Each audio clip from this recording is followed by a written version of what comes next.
Being visible is one of the best ways to build your reputation and to quietly build trust. The more that you're out there and you're sharing your perspective, you are quietly planting the seeds so that when a company is ready to make a purchase, you will be top of mind. Particularly in professional services, it's super important to be out there and be building your visibility. The biggest lesson to scaling is that you need technology. When we launched it, it was just a pilot, and I used to joke that it was held together with duct tape and paper clips.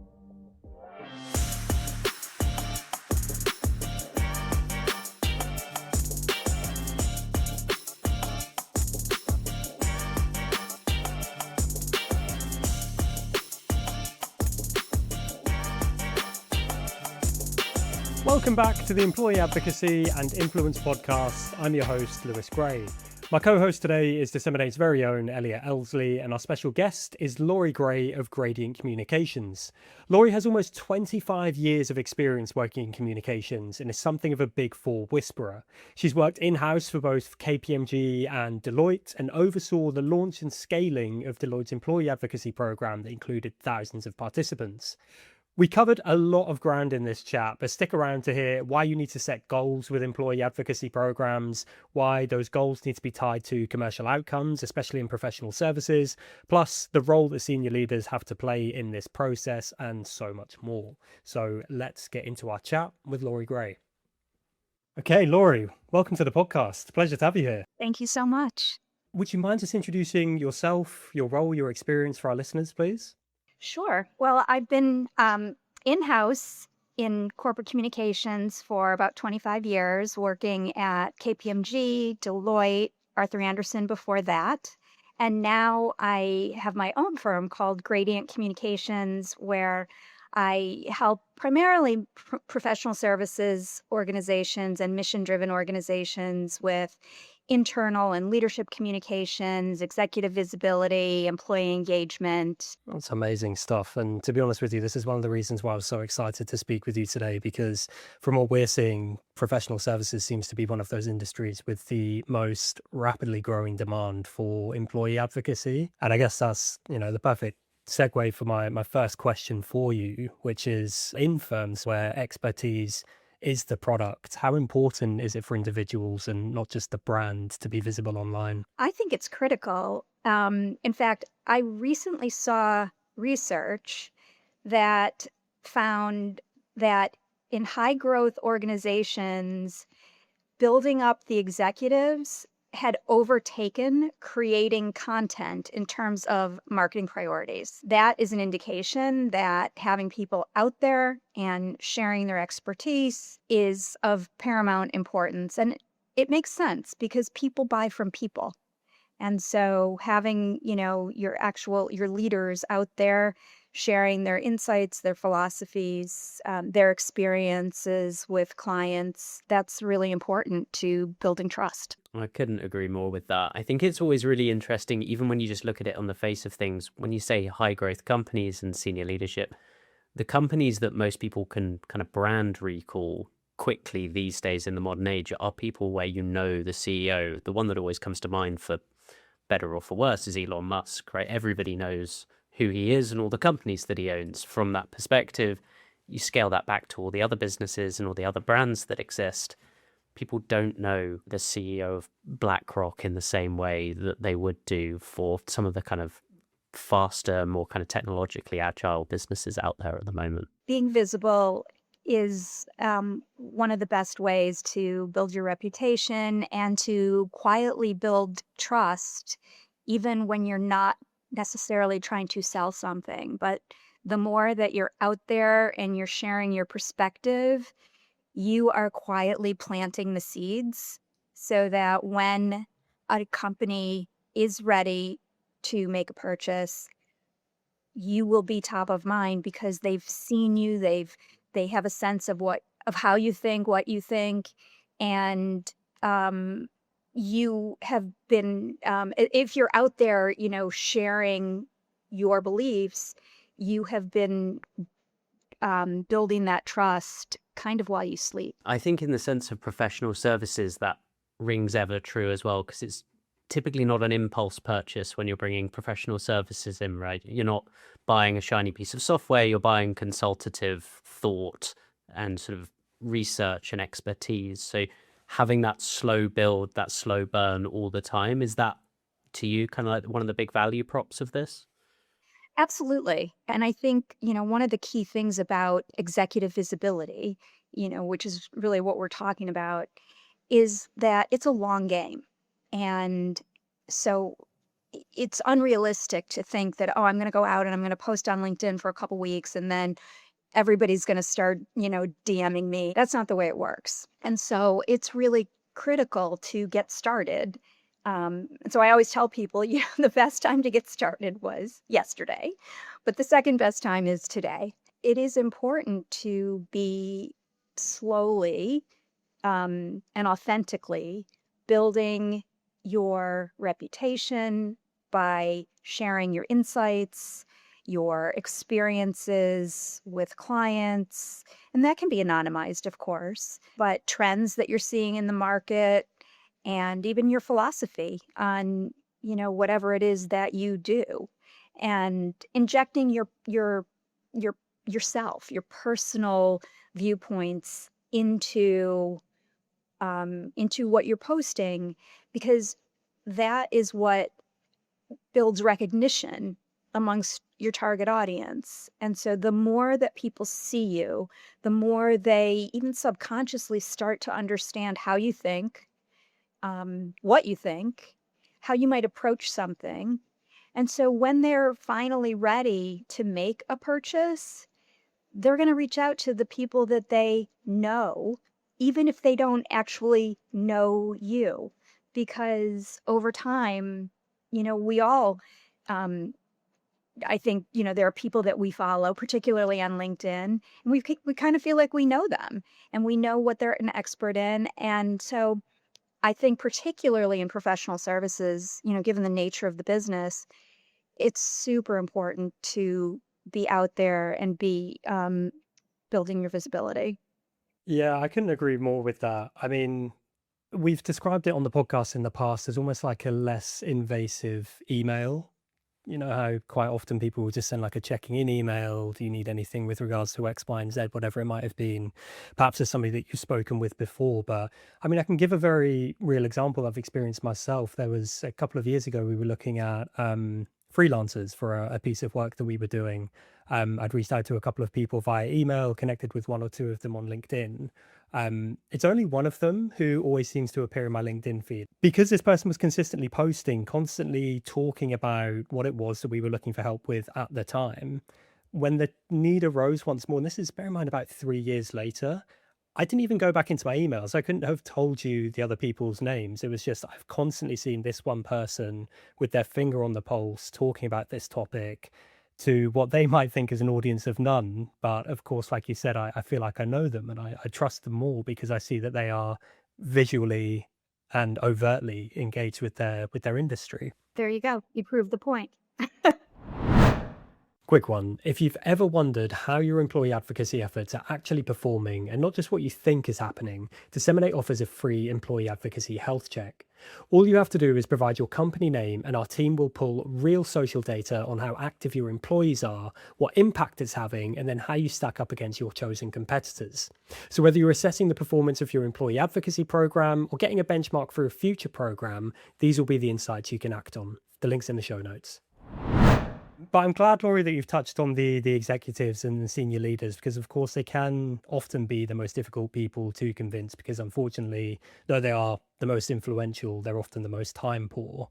Are there any common misconceptions partners or senior leaders have about employees being active on social media? I think that there may be a concern. I've heard a concern that people are going to waste time or spend too much time on it. But I believe that if you set up a program, you have to have guardrails. And I think that when you set up those guardrails and guidebooks and things like that, and that it's a requirement that people adhere to them, that you can mitigate against those risks. I think that, everybody has a job to do, and it's one thing that they may do, and it seems kind of fun and not work-like because they're on their personal social media.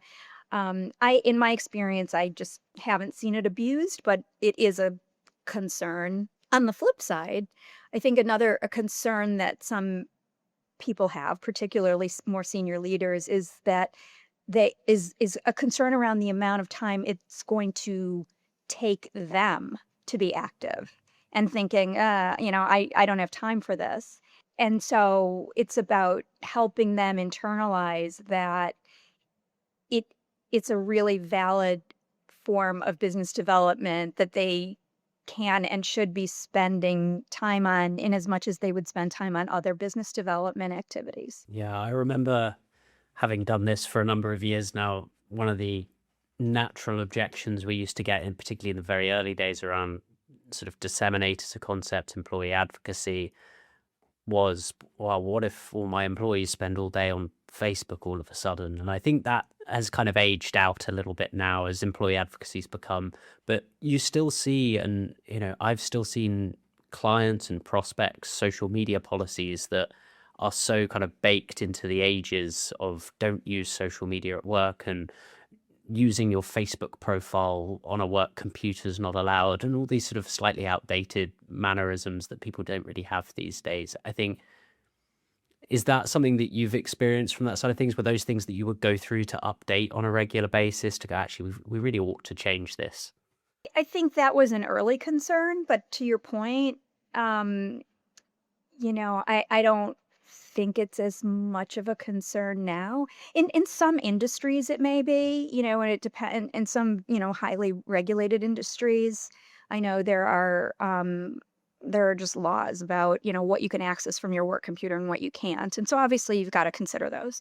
But by and large, across the board, I think that a company that's going to be sort of forward-looking enough to embark on an employee advocacy program knows what they're getting into. I guess in regards as well to executives and the time it takes them, are there ways that you've found that you can kind of mitigate that statement? That's another one that always comes up in that space. I don't have the time for this. This looks like it's going to be a lot of work. And there's always going to be long-term things we can do, but there are short-term kind of patches that you think encourage people into this? So I start with two things, and it's before any posting. And it's one, getting clear on their ideal client profile. And then two, mapping their LinkedIn profile to their ICP, ideal client profile. And making sure that there is a direct line between the two, particularly on LinkedIn. It is a business development tool. And so you want to make sure that you understand exactly who you're going after, and then making sure that your profile speaks to that buyer. And so if someone can give me a couple hours, not all at once, but a couple of hours, I can get clear on their ideal profile and get them clear on it, and then update their LinkedIn so that there is a direct line of sight. And then just doing that, I think they start to see a difference in who is viewing their profile, who may be commenting on if they are doing any posting at all. And so that can start to generate just some early enthusiasm. But getting those two things clear up front is really important. And then getting to, okay, what should you be posting about, how often, in what format, and going from there. But yeah, I think getting the profile right is the number one thing to embark on. Laurie, I'd love it if we could focus on the employee advocacy program that you launched and scaled at Deloitte, because you grew that to thousands of active participants, which is no small feat by any stretch of the imagination. What would you say were the biggest lessons from scaling a program to that size? The biggest lesson to scaling is that you need technology. So when we launched it, it was just a pilot. And I used to joke that it was held together with duct tape and paper clips. It was really, I mean, it was emails and Excel. And that literally, that was and me. And then, you know, had some other help along the way. It grew very quickly. There was a lot of enthusiasm, and just as quickly as it grew, it quickly became very unwieldy. And so I had to build a business case to invest in a SaaS product. And I was able to do that, and then was able to looked at a number of different products and basically, compared them all, and then and identified the one that we wanted to use. And that just turbocharged the program. So I just don't think you can really do it effectively without technology. We come from a biased direction here. Obviously, we sell a technology, but I think there is a glass ceiling that you start to hit with advocacy that you can't really break through, particularly at businesses the size of Deloitte or the Big Four in general, or any business over about 5,000 employees. You really can't manage it in the same way. And I think I'd be interested to understand, was there a moment that it started to scale? You say it sort of snowballed. Was there a particular moment that caused that? I've seen it in the past where it's an event, an executive joins and sort of turbocharges the whole thing, or was it a steady growth metric for you? I think it was just steady growth. I mean, one thing that I remember that I have a vivid memory of happening was that we did start, we were being very measured in our approach. And so we started with kind of like the cultural topics, and sort of the employee brand related topics in terms of the content that we shared. We'd been doing it for probably a couple of months when marketers started knocking on my door saying, "We want in." And, they're marketing products and services. And so right there, it was an influx of content. It was an influx of people, and really that was sort of the key to the whole thing. Was it was building that market. It was building a marketplace of, you have people that want to share content, and then you have content in need of being shared. And so bringing that together was what we created. And as it just kind of grew in popularity, it was almost overwhelming. That's such a funny anecdote because I've seen that so many times, and I think the testament to the work that you did to get it to the point where everybody suddenly comes out of the woodwork. I think so few people want to do perhaps the kind of in the trenches work in the same way to get those first 100 users, those first 200 users, however many it is. All of a sudden, once the platform's working really well, is really successful, and we're getting really good results, everybody else wants to be involved. So for anyone that is listening that's in that state, it's a sign you've built usually a pretty well-performing advocacy program that everyone in the business suddenly wants to be involved, I tend to find. And so, Laura, just kind of staying on the Deloitte experience, but then I suppose just in general with this question, you've described advocacy as a driver of reach, reputation, and results. But whether in the Deloitte context or whether it's your opinion on employee advocacy today, what does results look like? What are you hoping to achieve from a program? I think it depends what your goal is. It goes back to the very beginning of what are you trying to accomplish and what are your goals. So if it is related to employer brand, are you trying to increase the number of applicants to certain roles? Is it about thought leadership and you want people to download, reports? Is it which is probably along, a step on the way to social selling. Social selling really is the long game for many, but as we've said, it's a long game. So I think in terms of results, you need to really identify, like with any good communications program, what are your goals? And then you build your KPIs against those and figure out what can you realistically measure that will drive your results. I agree. I think measurement is always the interesting part of that, particularly when you go from no technology to some technology that can give you some metrics. I think that's always a big unlock for people. Do you find anecdotal kind of evidence quite powerful as well? In my experience with some of the larger professional services businesses I've worked with, business development sales in the sense that it is more complex, it's larger, it's nuanced by its own nature. Having those anecdotes to say, actually, we won this contract, we won this RFP off the back of a LinkedIn post that sparked a conversation. Did you use those kind of anecdotes quite a lot? Absolutely.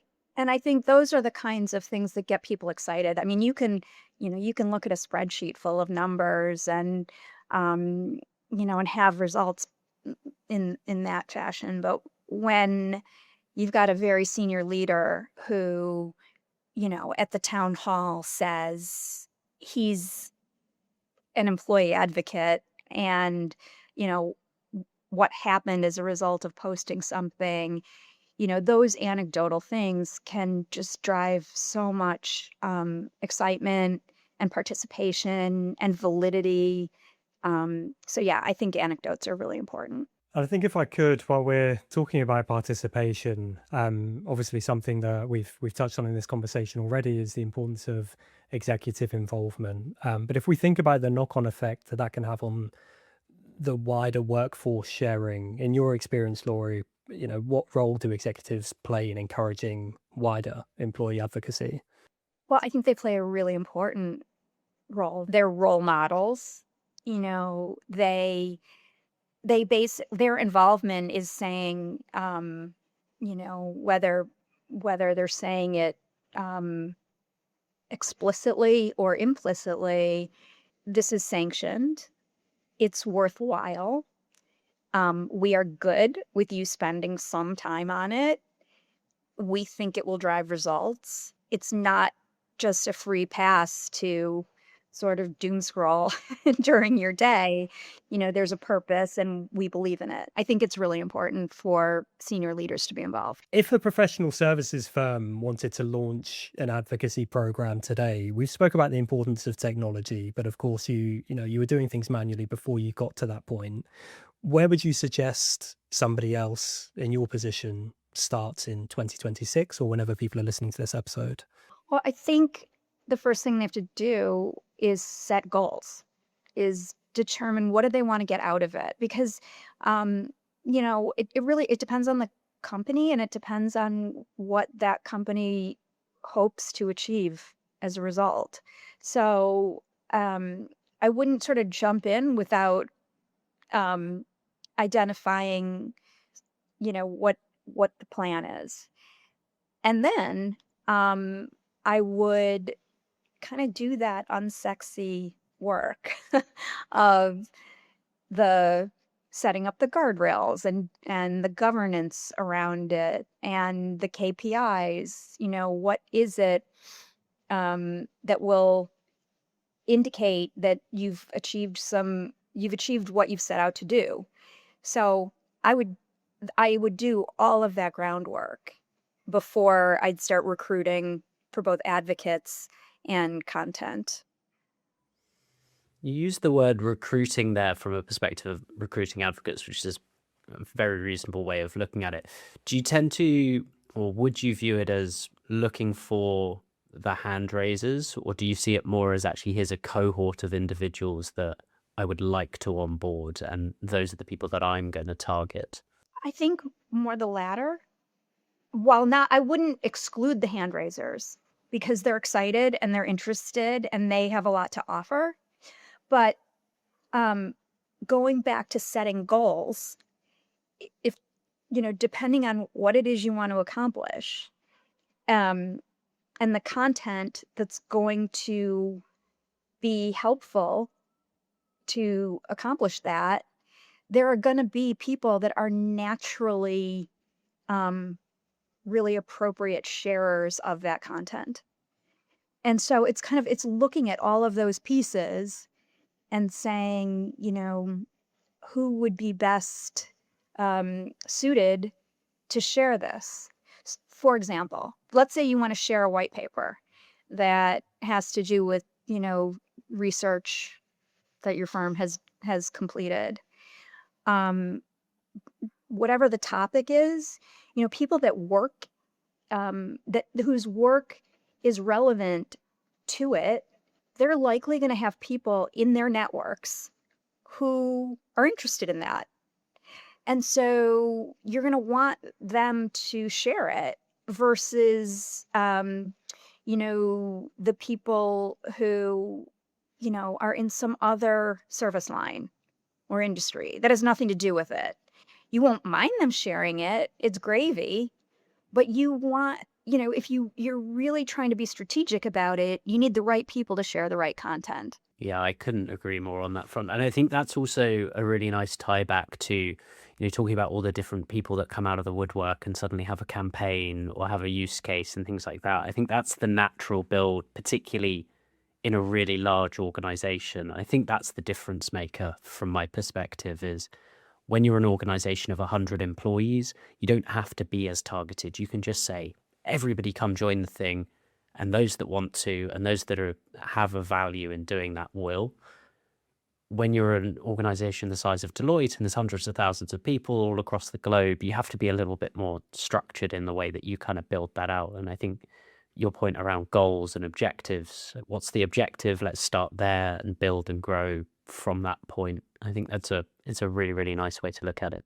I really love how strategic your thinking is around every decision that you seem to be making with employee advocacy programs. And I think it's because of what you've just said. So I want to echo that. The first thing that you should be doing is setting goals, because your goal should inform every single decision that you make. But, we've spoken about this in the context of, the content that you put into your program in the past. But I think the fact that you're going a layer deeper and thinking about, okay, who's going to be best suited to share this content is just a fantastic way of thinking about it. We've spoken with people in the past who will have multiple goals for a program, and unfortunately that typically stems from the program not having one clear owner, and it could span departments. If that happens from the start, that can be quite tricky. But quite often the goals will be, we want to get X amount of impressions, or we want to generate this many shares. And I think that kind of thing can be good. I don't want to discourage that, because it's obviously a sign of momentum. But in terms of, when it comes to renewing that software, or, putting together a business case to expand and purchase more seats, or whatever it might be, just being able to say we drove more impressions, unfortunately, isn't gonna cut it with a CFO. It's also not going to cut it with a good goal, because, impressions and shares are kind of like vanity metrics. And that's not going to get you, if you compare it to any other marketing program, that wouldn't be enough. And so you need to be thinking much more strategically about what it is you're trying to accomplish. And so that's what I really, when I, work with clients now, I'm very focused on truly what is the goal and what's our strategy to get there, and how is this program going to help us do that.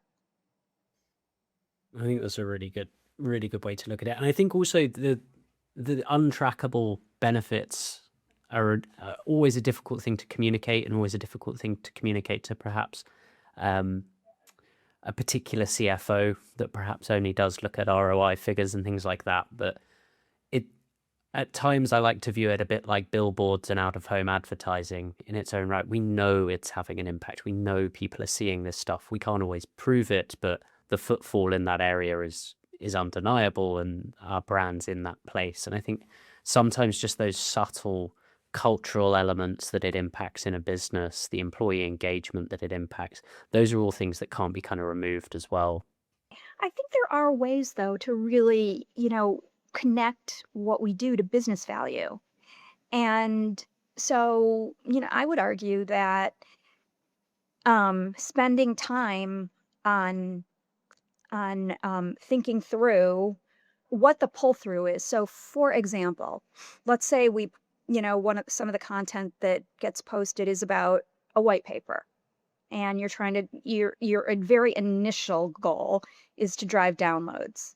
And then it's gated. So somebody's going to have to give up their email address in order to, download the white paper. are you just going to let that email address sit there?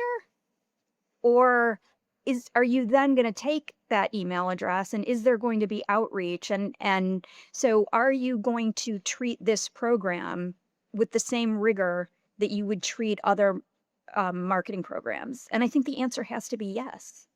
So while there's a tremendous amount of employee engagement that is a part of a good advocacy program, it has to have that marketing rigor, and you've got to be able to show that, yeah, it delivered, X amount of business value with hard numbers. Because if I was a CFO, or the, CMO, that's what I'd want to see. And those numbers, it's there. It just requires us to think about it in a different way and say, okay, here's what I'm trying to do. Here's what I need to measure in order to show it. And sometimes it requires going to other departments and getting that information out of other people. But I think the more that you can say, to your colleagues, hey, this is what I need. I'm trying to prove X. People are generally helpful. And I think so. I think the proof is there, but it's on us to know what we're looking for and then go get it. Yeah, I love that answer, and I absolutely could not have said it better myself. I think as you started to talk about going a bit more granular, I'd absolutely wanted to, and I think you've articulated that point incredibly well. My colleague Emily Neal actually just put together a really great piece on how to put together dashboards within Google Data Studio. So if you don't have access to Google Analytics, like you said, just being able to go to somebody and say, can you set this up for me? Can we get these dashboards visible because I'm trying to do X, Y, and Z with this program? Generally speaking, if you have a goal in mind and you take that to people, like you said, they should be willing to help, and I'm sure they will be. Fantastic place to end it, but I do have one more question because I ask every guest this one. I know I haven't given you any warning about this, so it might be tricky to come up with something off the top of your head, but what would you say has been the biggest win that you've seen from employee advocacy? And that can be at a company level, that could be an employee level, but what's impressed you the most? The excitement, the pride, the cultural impact that it can have. I mean, I have seen employee advocacy programs be culture changing initiatives. We spend so much of our lives at work, and we're proud of what we do. And people like to share, about what they're doing and how they're spending their day and what they invested time in. And so I think that employee advocacy programs give people an outlet to actually say, hey, I did this and I worked on this, and I'm proud that my company does X, Y, or Z.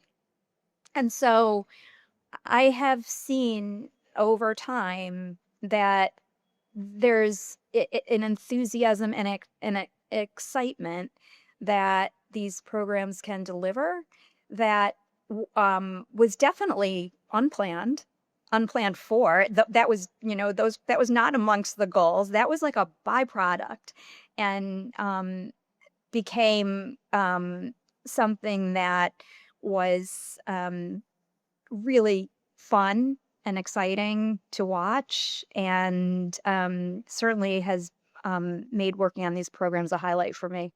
What an amazing answer. It's becoming something that I'm hearing more and more as programs mature. But yeah, I love that's the takeaway. I mean, I'll share this case study in the show notes, and Laurie, I'll share this with you as well. But we have a client, Philip Morris International.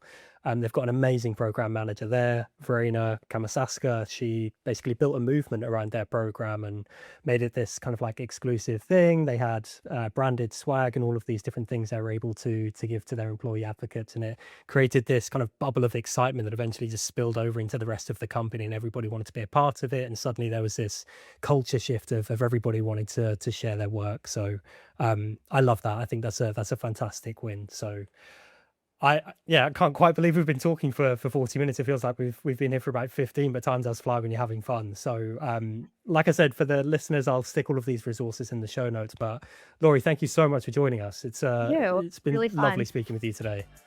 You as well. And thank you everybody for listening. We'll catch you in a couple of weeks' time. Bye for now.